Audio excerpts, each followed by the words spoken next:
Prima di iniziare con questo video ci tengo a parlarvi dell'assicurazione di viaggio perché ritengo sia fondamentale, soprattutto se viaggiate fuori Europa. Io l'ho fatta con Eimondo e penso sia una delle migliori assicurazioni di viaggio esistenti. Ve ne parlo subito perché solo questa settimana, da lunedì 20 novembre a domenica 27 novembre inclusi, avrete il 20% di sconto se sottoscriverete un'assicurazione di viaggio tramite il link che vi lascio qui sotto in descrizione. Di solito lo sconto è solo del 10%, ma siccome questa è la settimana del Black Friday hanno deciso di ampliarlo, aumentarlo al ben il 20% di sconto. I vantaggi di Eimondo sono tantissimi, prima fra tutti sicuramente la loro app che è comodissima e vi permette di avere 24 ore su 24 una persona italiana che vi risponderà appunto in italiano per qualsiasi problema o bisogno avrete. Oltre a coprirvi dal punto di vista sanitario fino ad oltre 10 milioni di euro, Eimondo vi rimborserà anche se per caso dovrete annullare il viaggio per qualsiasi motivo. Inoltre ci sono tantissimi altri vantaggi e per avere più informazioni vi invito appunto a cliccare su questo link che trovate qui sotto in descrizione in modo tale da capire anche quale polizza stipulare in base al vostro tipo di viaggio. Potete pensare di fare una polizza per 2 o 3 settimane oppure per un anno, oppure per esempio quella che ho fatto io che si chiama assicurazione di viaggio a lunga permanenza che mi copre per diversi mesi durante l'anno. Insomma, con Eimondo viaggia anche tu senza preoccupazioni. Quanto ho speso in totale durante il mio viaggio di un mese in India? Buongiorno carissimi e benvenuti in questo nuovo video. Oggi sarà un video un po' diverso dal solito, infatti voglio condividere con voi tutte le spese che ho sostenuto durante il mio viaggio di un mese in India e cercherò di darvi anche dei consigli pratici per cercare di risparmiare il più possibile, quindi spendere di meno alla fine del viaggio. Condividerò con voi anche degli errori che secondo me ho commesso e che avrei potuto evitare e che quindi mi hanno fatto alzare il costo totale del viaggio. È da qualche anno ormai che mentre sono in viaggio segno tutte le spese che sostengo e per farlo utilizzo una comodissima e gratuita app che si chiama Tricount. Quest'app mi è comodissima per tenere traccia di tutto quello che spendo, dalla cosa più economica come può essere una bottiglia d'acqua fino al taxi, alle accommodation, quindi dove dormo, il cibo. Segno davvero tutto quanto, non dimentico mai nulla e anzi appena spendo qualcosa, appena compro qualcosa lo segno subito in quest'app.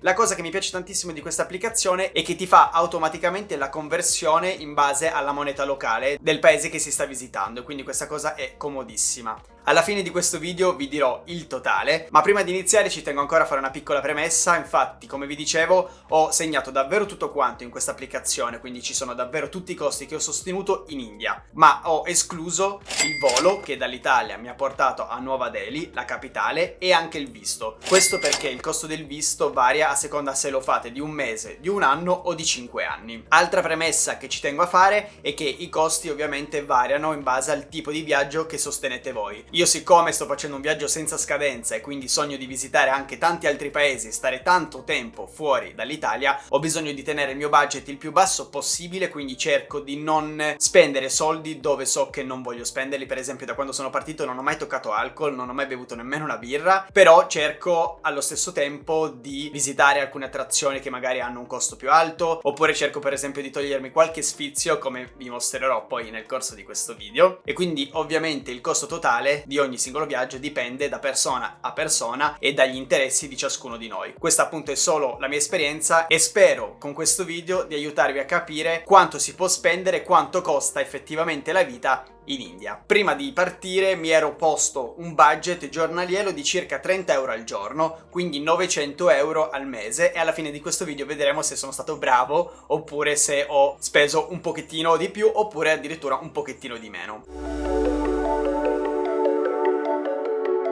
Ok, partiamo dalla spesa più alta che ho sostenuto durante i miei 28 giorni in India. Infatti divideremo poi tutte le spese giornaliere in 28 giorni perché sono i giorni effettivi che sono rimasto in India, ma che comunque sono 4 settimane, quindi è un mese. Dicevo, la spesa più alta, sto guardando Tricount in questo momento, la spesa più alta è sicuramente quella dei trasporti e ho speso un totale di 380 euro e 72 centesimi. E qui ragazzi è uscito subito il primo errore, il più grave errore probabilmente, il più grande errore probabilmente che ho fatto durante il mio viaggio in India, ovvero quello di prendere ben 2 voli interni, ciascuno dei quali, pensate, l'ho pagati, adesso vado a vedere, il primo l'ho pagato 105 euro, quello che da Jodhpur mi ha portato a Goa, e poi il secondo l'ho pagato 163,55 euro, quello che mi ha portato da Goa a Varanasi. Quindi per un totale di ben 268,55 euro, praticamente i 2/3 di tutta la spesa dei trasporti. E adesso vi spiego quello che secondo me appunto è stato il mio errore e come evitare di spendere così tanto e di prendere i voli. Il primo consiglio che voglio darvi è quello di avere in mente un itinerario prima di partire per l'India, quindi quando siete ancora in Italia, studiatevi un itinerario ben preciso e cercate di seguirlo alla lettera. Così facendo potrete già prenotare i trasporti da una città all'altra, da un posto all'altro. Io di solito questa cosa non la faccio mai, cerco sempre di vedere giorno per giorno dove voglio essere, che cosa voglio visitare dopo, però per l'India è consigliabile prenotare anche con qualche settimana in anticipo. Questo perché i prezzi costano di meno, troverete sicuramente molta più offerta e il consiglio principale è quello di muovermi prevalentemente con treni e bus. Proprio per questo vi dico di prenotare prima, perché tutti gli indiani, tutte le persone si spostano in treno e quindi se cercate il biglietto il giorno prima o massimo 2 giorni prima difficilmente potete trovare i biglietti. Io non ci credevo all'inizio, ma effettivamente è proprio così, e quindi i biglietti che trovate magari sono i più costosi, quelli magari in prima classe con l'aria condizionata, che per carità fa anche piacere, però sicuramente aumenteranno il prezzo.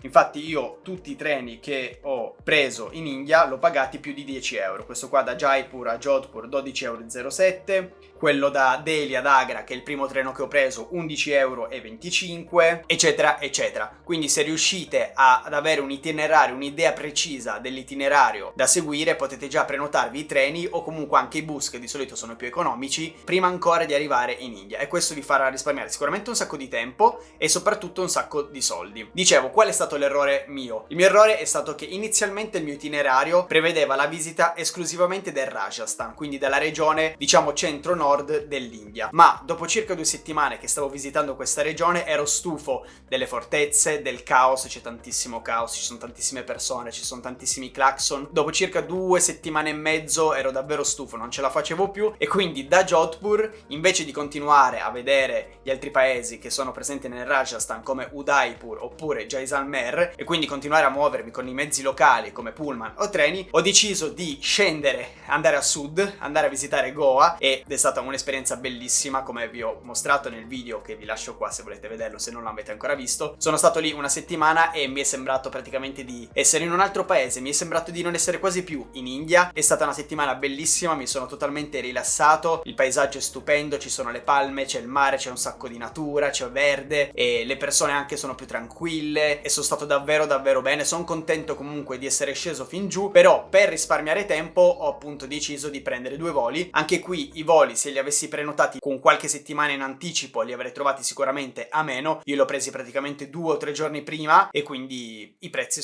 erano molto più cari. Altro consiglio che mi sento di darvi: nelle grandi città soprattutto utilizzate la metro. Per esempio a Delhi è comodissima, vi porta davvero ovunque e costa pochissimo, si parla tipo di 5-10 centesimi a tratta, davvero è una cosa ridicola. Io non lo sapevo, non l'ho mai usata quando ero a Delhi, mi limitavo ad usare Uber. Uber è un'applicazione comodissima che vi permette di risparmiare rispetto ai classici tuk-tuk o addirittura ai taxi, che sono ancora molto più costosi. Io molto spesso utilizzavo Uber Scooter, che mi permetteva addirittura di risparmiare, e la comodità dello scooter è che riesce diciamo a superare tutto il traffico, perché per esempio nelle grandi città come Delhi c'è tantissimo traffico e anche i tuk-tuk rimangono molto spesso imbrogliati nel traffico, e quindi ci si impiega davvero tanto ad andare da una destinazione A a una destinazione B. Invece con lo scooter comunque è più comodo ed è più veloce. Ma ripeto, la metro è sicuramente la scelta migliore, più economica e anche molto più veloce.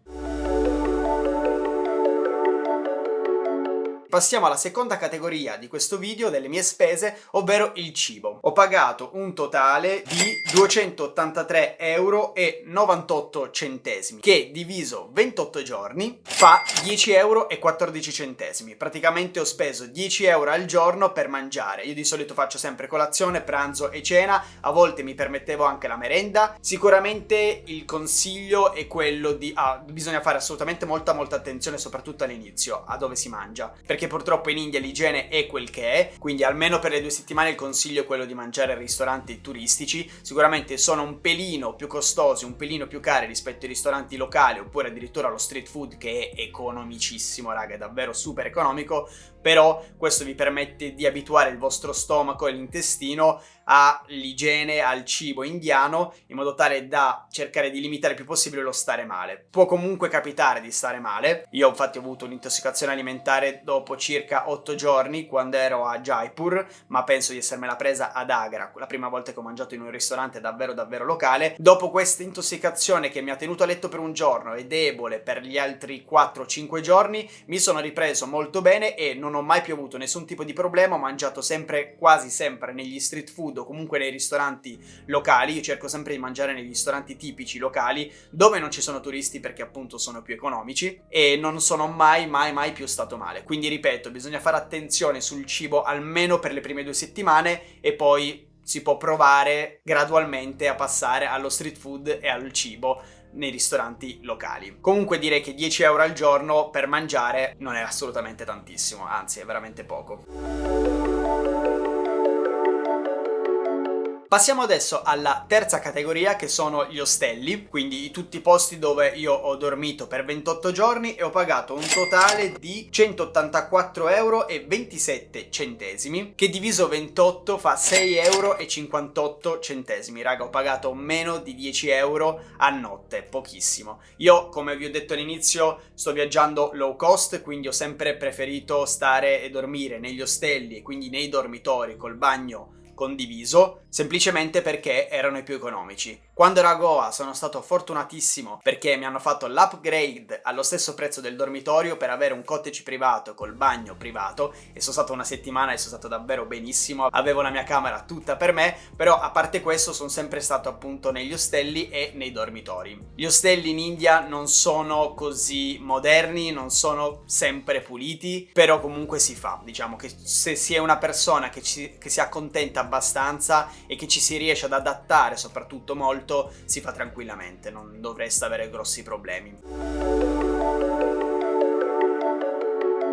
Quarta categoria che potremmo inserire negli errori, anche se un vero errore proprio non è, perché comunque è una mia passione e ho voluto non escludere dalla mia vita completamente, ed è quella di andare in palestra. Così vi dico anche quanto costano più o meno le palestre in India. Prima infatti, quando viaggiavo per 2, massimo 3 settimane, non andavo mai in palestra, cercavo di concentrarmi totalmente sul viaggio e poi quando tornavo a casa ricominciavo ad allenarmi, ricominciavo a fare esercizio fisico. Ma siccome starò via per diversi mesi, non voglio perdere il mio benessere fisico e anche quello mentale, perché a me piace tantissimo, mi fa stare veramente bene allenarmi, andare in palestra e fare comunque sforzo, esercizio fisico, e quindi ho deciso di continuare questa mia passione e per la palestra ho speso in tutto 38,19 euro.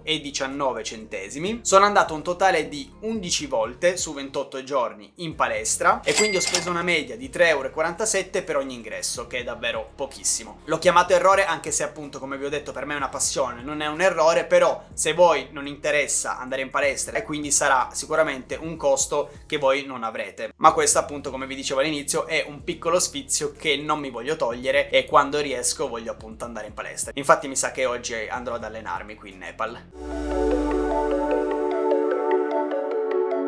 Altra spesa che ho sostenuto questo il primo giorno appena sono arrivato in India, ovvero la SIM card. Io ho speso 5,68 euro per avere la SIM card. Vi consiglio di comprare Airtel appena arrivate in India perché è una delle più affidabili e internet mi ha praticamente sempre preso ovunque. Ho pagato 5,68 euro per avere 1,5 giga ogni giorno. Praticamente si rinnovava ogni giorno, quindi avevo 1,5 giga ogni giorno, che è davvero tanto, raga, è davvero tantissimo. Probabilmente si può trovare anche a meno se fate attenzione, se cercate, se avete pazienza e cercate. Io ho fatto nel primo baracchino che ho trovato e mi sono accontentato di spendere appunto 5,68 euro per un mese.